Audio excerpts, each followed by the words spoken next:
Hello and welcome back to the channel. तो आज का जो हमारा टॉपिक रहने वाला है वो है इंडियन काउंसिल एक्ट 1892। तो कल वाले टॉपिक में जो कि हमारा था इंडियन काउंसिल एक्ट 1861। 1861 में हमने पढ़ा था कि पहले तो हमने पढ़ा था कि इंडियन काउंसिल एक्ट आए क्यों थे। तो उधर पे हमने देखा था कि जो भी इंडियन काउंसिल एक्ट आए थे, तीन हमारे इंडियन काउंसिल एक्ट आए थे टोटल में। ये तीनों एक्ट किस लिए आए थे? ताकि जो ब्रिटिश गवर्नमेंट है जो अब खुद रूल करेगी, वो एडमिनिस्ट्रेशन और जो हमारा लॉ मेकिंग जिसको हम लेजिस्लेशन बोलते हैं, एडमिनिस्ट्रेशन और लेजिस्लेशन को हमारा रिपेयर करे, उन सिस्टम्स को इधर पे रिपेयर करे।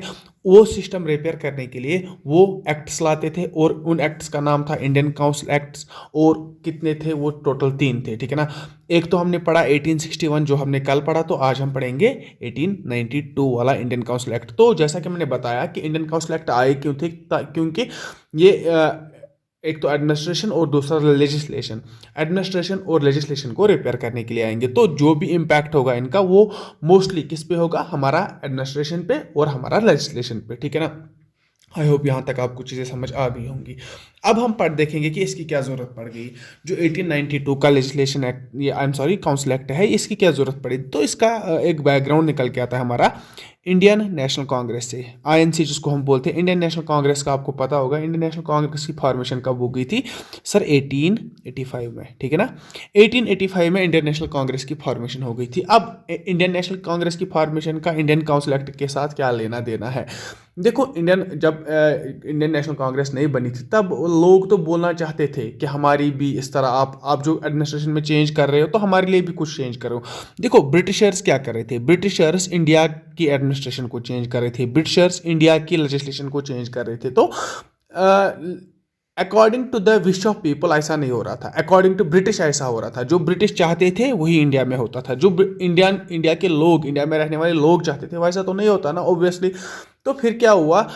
उसके बाद फॉर्मेशन हो गई इंडियन नेशनल कांग्रेस की। इंडियन नेशनल कांग्रेस की जब फॉर्मेशन होगी 1885 में, तो एक फ्रंट मिला लोगों को जो कि on the behalf of India बात करे, ठीक है ना। वही हमारे निकल के आई हमारी इंडियन नेशनल कांग्रेस। तो इंडियन नेशनल कांग्रेस ने इंटरफेयर करना स्टार्ट किया। इंडियन नेशनल कांग्रेस ने बताया कि अगर आप एडमिनिस्ट्रेशन में चेंज कर रहे हो तो हमारे लिए भी चेंज करो, अगर आप लेजिस्लेशन में चेंज कर रहे हो तो हमारे लिए भी चेंज करो। और फर्दर क्या बताया इंडियन नेशनल कांग्रेस ने? बताया कि जो आपने इंडियन काउंसिल एक्ट 1861 लाया था, जिसमें जितने भी चेंजेस आपने उसमें किए, जितने भी चेंजेस ब्रिटिश गवर्नमेंट ने इंडियन काउंसिल एक्ट 1861 में किए, उतने सफिशेंट नहीं है इंडियंस के लिए, उतने सफिशेंट नहीं है। हम आपके लिए कुछ कुछ पॉइंट्स इंडियन नेशनल कांग्रेस ने ही बताए कि इस तरह होना चाहिए, तो आप प्लीज़ ये अप्रूव कीजिए और ये हमारे लिए लाइए, ठीक है ना। वरना अच्छा नहीं होगा। अच्छा क्या नहीं होगा? उसके बाद वो कुछ कॉल्स वगैरह देते या टेक ऑफ करते या शट डाउन करते वगैरह, जो भी होता तो वो तब की बात है, वो तो अब रहा नहीं। अब क्या गर्ज है मेरा बोलने का? बोलने का मतलब है कि इंडियन नेशनल कांग्रेस ने क्या किया, उसने पुट फॉरवर्ड किया अपने रिकमेंडेशंस किसके सामने? ब्रिटिश गवर्नमेंट के सामने, ठीक है। कि बताया कि भाई आप एक काम करो, आप एडमिनिस्ट्रेशन में चेंज कर रहे हो, आप अगर लेजिस्लेशन में इंडिया की लेजिस्लेशन में चेंज कर रहे हो तो आप एक काम करो, आप हमारे कुछ रिकमेंडेशन भी एक्सेप्ट कर लो, तो ये बेटर रहेगा। तो ब्रिटिश ने वो रिकमेंडेशन एक्सेप्ट भी की और उन्हीं रिकमेंडेशंस पे लाया गया, ब्रिटिश की तरफ से लाया गया 1892 का इंडियन काउंसिल एक्ट। अब हम देखेंगे कि इसमें क्या क्या चेंजेस हुए और इंडियन नेशनल कांग्रेस ने डिमांड क्या क्या की थी। पहले देखो पहले हम देखेंगे, अगर हम बात करेंगे एडमिनिस्ट्रेशन की, तो अगर हम ऊपर ऊपर से ही बात करेंगे, एडमिनिस्ट्रेशन में उतनी कोई मेजर चेंज नहीं होगी थी, ठीक है ना। इंडियन काउंसिल एक्ट आया किस लिए था? आए थे ये एडमिनिस्ट्रेशन और लेजिस्लेशन को रिपेयर करने के लिए। तो मैं बता रहा हूं, जैसा एडमिनिस्ट्रेशन हमारा 1861 में था, इंडियन काउंसिल एक्ट 1861 में जैसा एडमिनिस्ट्रेशन था वो वैसा ही था, उसमें कोई चेंज नहीं हुई। लेकिन हमारे लेजिस्लेशन में कुछ चेंजेस हो गई, वही चेंजेस हम आज इधर पे पढ़ेंगे। तो अगर हमें चेंजेस पढ़नी है तो पहले हम पढ़ेंगे कि 1861 जो हमारा था इंडियन काउंसिल एक्ट 1861, तब क्या था, और फिर आ गया हमारा 1892 का इंडियन काउंसिल एक्ट, तब क्या हुआ, ठीक है ना। पहले हम थोड़ा हिस्ट्री देखेंगे कि चेंज किस बारे में हुआ, वो हम देख लेंगे, ठीक है ना। मैंने क्या बात की? एडमिनिस्ट्रेशन के बारे में कोई मेजर चेंज हुआ नहीं, तो ये हम नहीं पढ़ेंगे। लेजिस्लेशन के बारे में कुछ दो चार चेंजेस हो गई, तो आज हम लेजिस्लेशन के बारे में ही पढ़ेंगे कि इंडियन काउंसिल एक्ट 1892 में क्या क्या चेंजेस हो गई लेजिस्लेशन के बारे में, ठीक है। तो अगर हम पहले बात करेंगे 1861 में क्या था। 1861 में लॉ कौन बनाता था हमारे लिए? सर, वाइसराय होता था। वाइसराय की एक काउंसिल थी जिसमें 6 मेंबर्स थे, ये था कि नहीं। और इसको हम क्या बोलते थे, इसको हम बोलते थे, ये एग्जीक्यूटिव थे तो एग्जीक्यूटिव काउंसिल, ठीक है ना, इसका नाम था एग्जीक्यूटिव काउंसिल। और हमारे थे इनके साथ प्लस कौन थे हमारे एडिशनल मेंबर्स, एडिशनल मेंबर्स जैसा कि आपको पता है।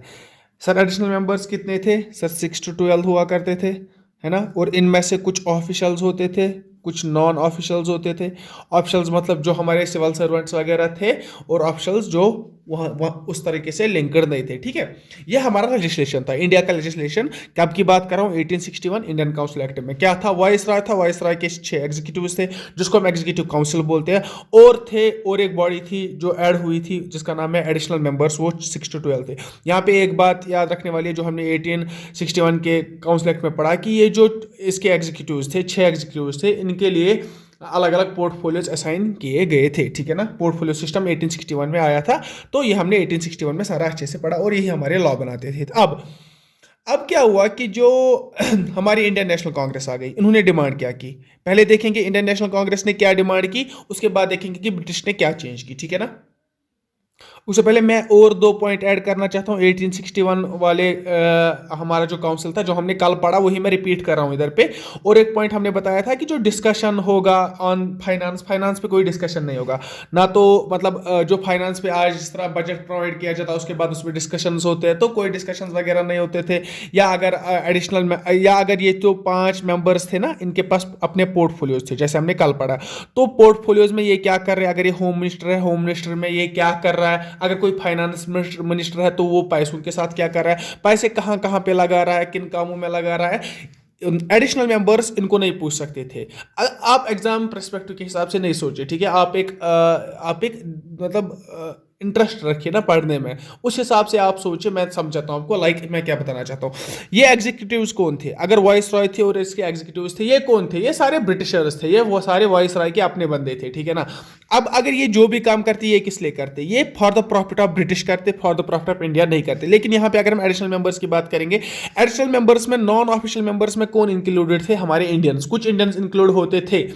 अब मैं इधर पे बात एक बताना चाहूंगा, अगर ये लोग कुछ कर रहे हैं, इनको परमिशन ही नहीं है कि इनको पूछने की, नॉन ऑफिशियल्स या ऑफिशियल्स, या अगर मैं एडिशनल मेंबर्स की बात करूंगा ना, एडिशनल मेंबर्स को कोई परमिशन ही नहीं था कि वो एग्जीक्यूटिव काउंसिल में जो मिनिस्टर्स बैठे हैं जिनको पोर्टफोलियोज असाइन किए हुए हैं, वो उनको कोई क्वेश्चन ही नहीं कर सकते, वो उनको नहीं बता सकते कि सर फाइनेंस मिनिस्टर अगर आप है तो आपने फाइनेंस के साथ क्या किया, अगर कहीं पे कुछ हो रहा है तो ये टोटली कोई क्वेश्चन नहीं कर सकते थे, कौन, एडिशनल मेंबर्स। क्यों, अब हमें रीजन समझ आ गया, क्योंकि इसमें इंडियंस अलाउड थे, इधर पे नॉन ऑफिशियल मेंबर्स में इंडियंस होते थे, ठीक है। ये तो भी एक बात। अब दूसरी बात इधर पे सोचने वाली क्या है कि जो एडिशनल मेंबर्स है ना, एडिशनल मेंबर्स में जो पहले वॉइसराय क्या करता था, ये मेंबर्स आते कहां से थे, ये हमने कल देखा कि वॉइसराय इन सबको नॉमिनेट करता था, वॉइसराय खुद इन सबको नॉमिनेट करता था। अब जब ये एग्जीक्यूटिव काउंसिल को भी नॉमिनेट कर रहा है, नॉमिनेट क्या मतलब कर रहा है, नॉमिनेट करने का मतलब आपको समझ आ रहा होगा कि वॉइसराय मैं हूं, मैं बोल रहा हूं अपने दोस्तों को आप आ जाओ मेरे साथ काउंसिल में बैठो, हम लॉ बनाएंगे, ठीक है ना। मैं उधर पे अपने कजन को बोल रहा हूं भाई आप आ जाओ, आप नॉन ऑफिशियल्स में बैठ जाओ, आप ऑफिशियल वाले बॉक्स में बैठ जाओ, तो हम लॉ बनाएंगे। ऐसा थोड़ी होता है, देखो क्या मतलब है मेरा। अब आप बताएंगे कि अगर इंडियंस है नॉन ऑफिशियल मेंबर्स में, अगर इंडियंस है, उसका वॉइसरॉय के साथ क्या लेना देना है, वॉइसरॉय वो तो इंडिया के लिए काम करेंगे। अरे मेरे भाई, अगर आज आप नेता देखेंगे, पॉलिटी, आज की पॉलिटी अगर हम देखेंगे, अगर यहां पे कोई रूलर है, लाइक मैं कश्मीर की बात कर रहा हूं, इधर बीजेपी का रूल चल रहा है, अब इधर मैं बताऊंगा यहां पे कश्मीरी लोग भी है, तो मतलब जो पॉलिटी अभी चल रही है ना, यहाँ पे कश्मीरी लोग भी है।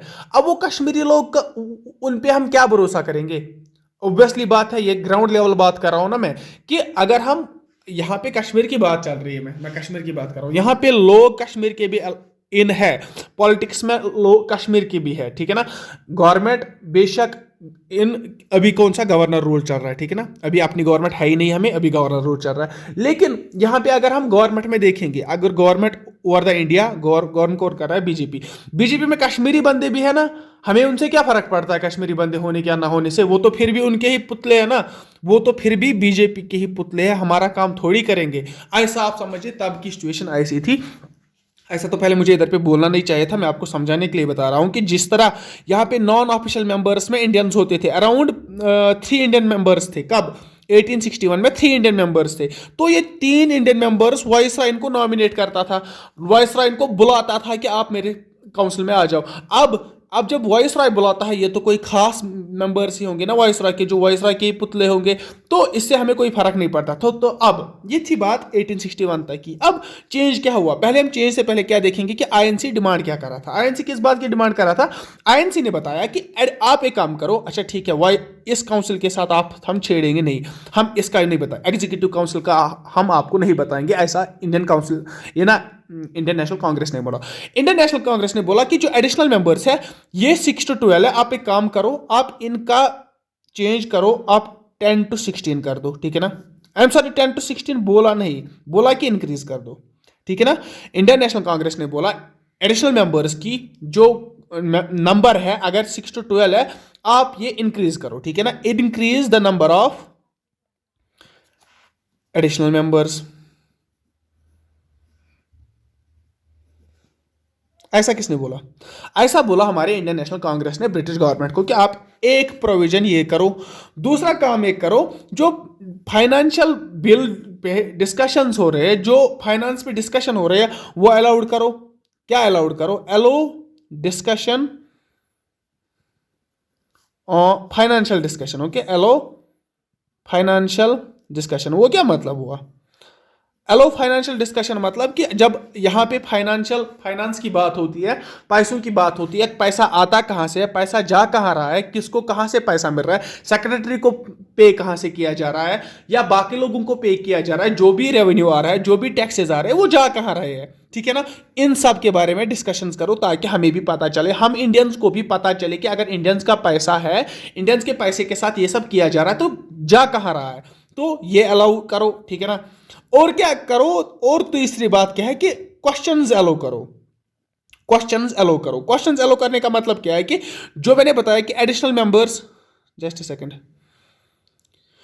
जो मैंने बताया कि एडिशनल मेंबर्स कोई भी क्वेश्चन नहीं कर सकते थे काउंसिल को, ठीक है ना। जो कि पोर्टफोलियो वाले मेंबर्स है, जिनको पोर्टफोलियो असाइन किया गया था, उनको कोई भी क्वेश्चन नहीं कर सकते थे एडिशनल मेंबर्स। तो आईएनसी ने बताया कि क्वेश्चंस अलो कर दो, ठीक है ना। ठीक है, अब हम देखते हैं कि चेंज क्या हुआ। अब हम देखते हैं कि इस बारे में अगर चेंज हुआ तो वो क्या हुआ।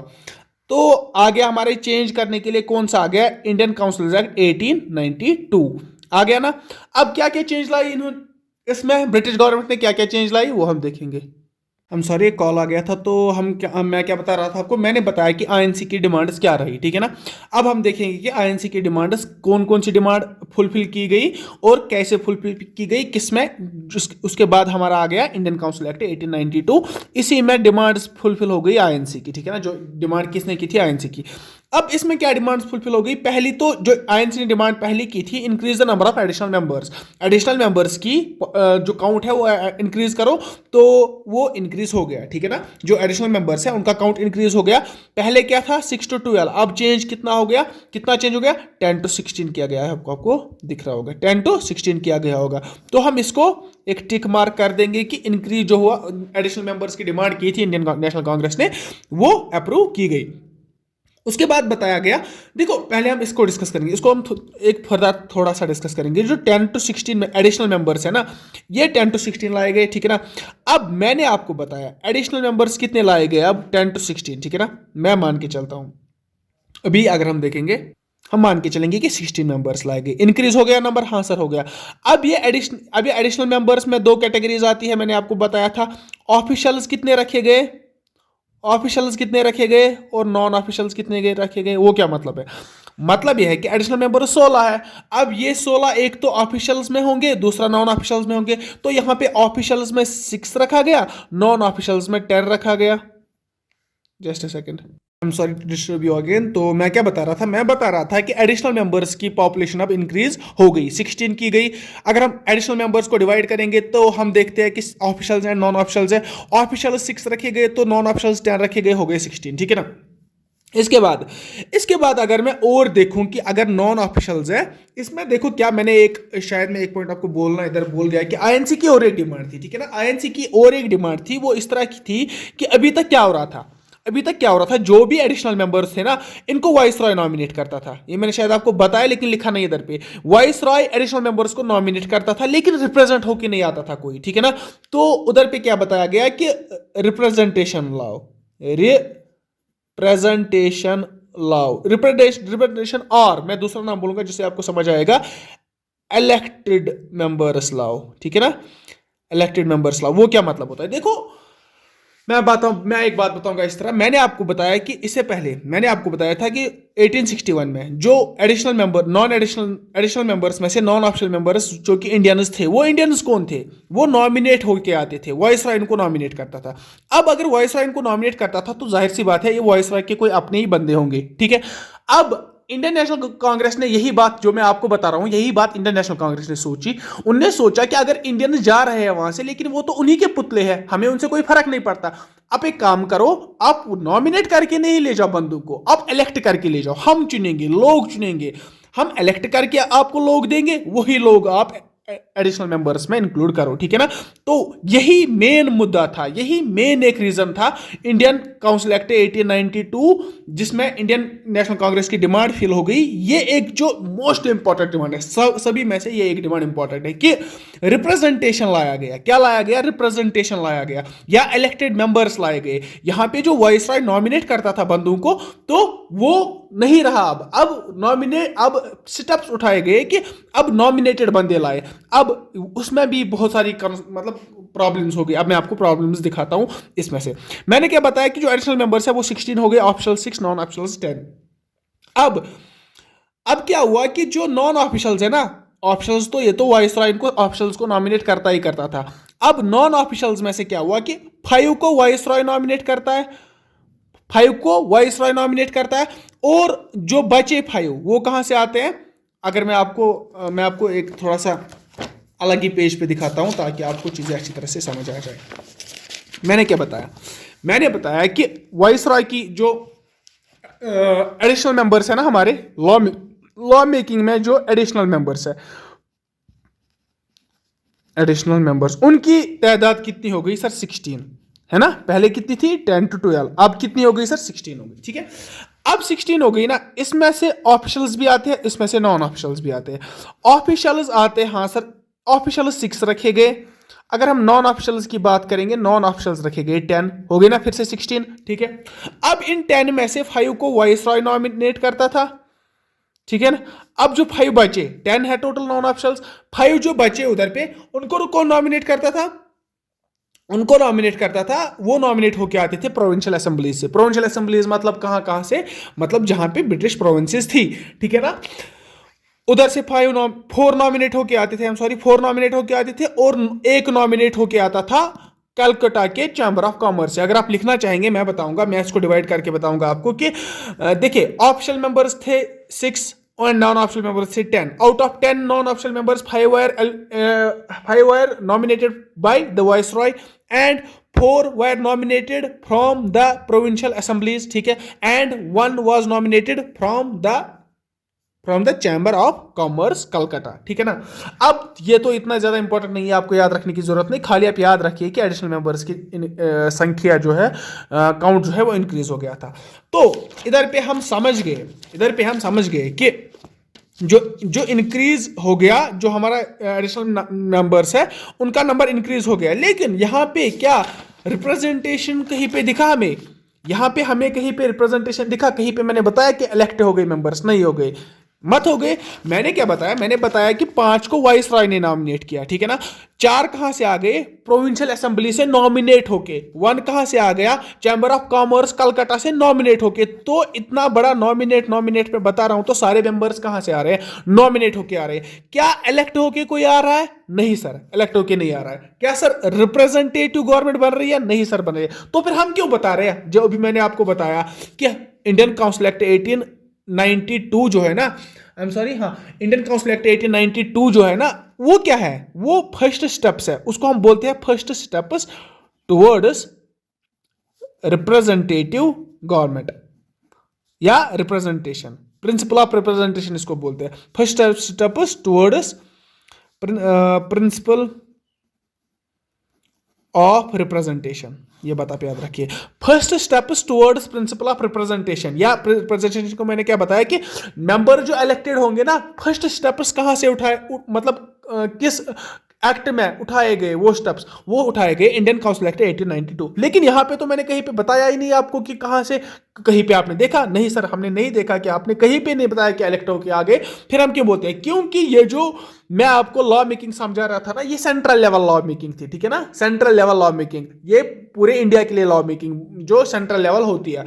अब जो इलेक्टेड मेंबर्स है ना, अगर हम प्रोविंशियल लेवल लॉ मेकिंग देखेंगे, अगर हम प्रोविंसेस पे लॉ मेकिंग देखेंगे, प्रोविंसेस पे, ठीक है ना, प्रोविंसेस में क्या होता था, सेम यही होता था, वाइस रॉय होता था, उसके साथ काउंसिल होती थी, उसको एग्जीक्यूटिव काउंसिल बोलते थे, इसके बाद होती थे एडिशनल मेंबर्स, यही जिस तरह सेंट्रल लेवल पे। लेकिन इस एडिशनल मेंबर्स में आप ध्यान रखिएगा, इस एडिशनल मेंबर्स में, प्रोविंशियल लेवल पे एडिशनल मेंबर्स में मेंबर जो है ना वो इलेक्ट किए गए, ठीक है ना, वो इलेक्ट किए गए। तो मेरे बोलने का मतलब है कि प्रोविंशियल लेवल पे हमारी इलेक्टेड मेंबर्स आ गए, रिप्रेजेंटेटिव्स आ गए, तभी हम इसको बोलते हैं इंडियन काउंसिल एक्ट 1892 को कि ये है first steps towards representative government, ठीक है ना, first steps towards representative government. तो अगर आपको अब क्वेश्चन पूछा जाएगा, क्वेश्चन पूछा क्या जाएगा, क्वेश्चन पूछा गया है कि जो रिप्रेजेंटेटिव गवर्नमेंट है या जो इलेक्टेड मेंबर्स एडिशनल मेंबर्स में आए, हमेशा इलेक्टेड पहले कौन आए, एडिशनल मेंबर्स,